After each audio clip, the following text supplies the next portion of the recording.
Hi friends, இன்னைக்கு நம்ம மறைக்கப்பட்ட பொக்கிஷம் மற்றும் முத்தை குறித்ததான உவமையை பார்க்க போறோம். இதோட பைபிள் ரெஃபரன்ஸ் மத்தேயு 13ஆம் அதிகாரத்துல இருக்கு. இயேசு கடுகு விதையின் உவமையை சொன்னதுக்கு அப்புறம் அவர் வேற உவமைகளையும் சொல்றார். பரலோக ராஜ்யம் நிலத்திலே புதைத்து வைக்கப்பட்டிருக்கிற பொக்கிஷத்துக்கு ஒப்பா இருக்கிறது. அதை ஒரு மனிதன் பார்த்து அந்த பொக்கிஷத்தை மறைத்து வைத்து அதை பற்றிய சந்தோஷத்தினாலே போய் அவனுக்கு உண்டான எல்லாவற்றையும் விற்று அந்த நிலத்தை விலைக்கு வாங்குகிறான். அதே மாதிரி பரலோக ராஜ்யம் நல்ல முத்துக்களை தேடுகிற வியாபாரிக்கு ஒப்பா இருக்கிறது. அவன் ஒரு நாள் விலை உயர்ந்த ஒரு முத்தை பார்த்து அவனுக்கு உண்டான எல்லாவற்றையும் விற்று அந்த முத்தை வாங்கிக் கொள்கிறான்னு சொல்றார். ஃப்ரெண்ட்ஸ், இயேசு சொன்ன இந்த இரண்டு உவமைகளோட அர்த்தமும் ஒண்ணுதான். தேவனுடைய ராஜ்யத்தை குறிப்பதற்காகவே இயேசு இந்த இரண்டு உவமைகளையும் சொல்றார்.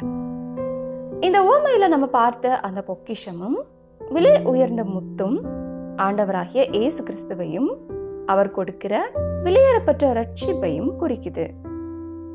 இந்த இரண்டு உவமைகளிலேயும் அந்த செல்வங்கள் எப்படி மறைக்கப்பட்டிருந்ததோ அதே மாதிரி இந்த உலகத்தோட கண்களுக்கும் ரட்சிப்பு மறைக்கப்பட்டிருக்கிறது.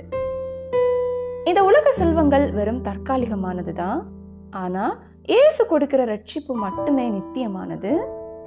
அதனால இந்த உலகத்துல இருக்கிற கல்வி, செல்வம், புகழ், அந்தஸ்து எல்லாவற்றையும் விட ரட்சிப்பு ரொம்ப விலையேற பெற்றது. ரட்சிப்போட உண்மையான மதிப்பை உணர்ந்தவங்க அவங்களோட செல்வம், புகழ், அந்தஸ்து எல்லாவற்றையும் இயேசு கொடுக்கிற விலையேறப்பெற்ற ரட்சிப்பை பெற்றுக்கொள்ள விட்டு கொடுக்கவும் தயாரா இருக்கிறாங்க. பிலிப்பியர் 3ஆவது அதிகாரம் 7 மற்றும் 11ஆவது வசனங்களில், எனக்கு லாபமா இருந்தவைகள் எவைகளோ அவைகளை கிறிஸ்துவுக்கு நஷ்டம் என்று எண்ணினேன், அவருக்காக எல்லாவற்றையும் நஷ்டம் என்று விட்டேன், குப்பையுமாக எண்ணுகிறேன் அப்படின்னு பவுல் சொல்றார். ஃப்ரெண்ட்ஸ், இந்த உலகத்துல நம்ம பார்க்கிற எந்த ஒரு பொருளுமே ரட்சிப்பின் மகிமைக்கு இணையாகாது. பவுல் சொன்னது மாதிரி கிறிஸ்துவுக்கு முன்னாடி எல்லாமே வெறும் குப்பை மட்டும்தான். இதுக்கப்புறமா இயேசு இன்னொரு உவமையும் சொல்றார். பரலோக ராஜ்யம் கடலிலே போடப்பட்டு சகல விதமான மீன்களையும் சேர்த்து வாரிக்கொள்ளும் வலைக்கு ஒப்பா இருக்கிறது. அந்த வலை நிறைந்தப்போ அதை கரையிலே இழுத்து உட்கார்ந்து நல்ல மீன்களை கூடைகளிலே சேர்த்து கெட்ட மீன்களை எரிந்து போடுவார்கள்.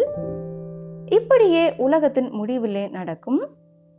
தேவதூதர்கள் புறப்பட்டு நீதிமான்களின் நடுவிலிருந்து பொல்லாதவர்களை பிரித்து அவர்களை அக்கினி சூளையிலே போடுவார்கள். அங்கே அழுகையும் பற்கடிப்பும் உண்டாயிருக்கும்னு சொல்றார்.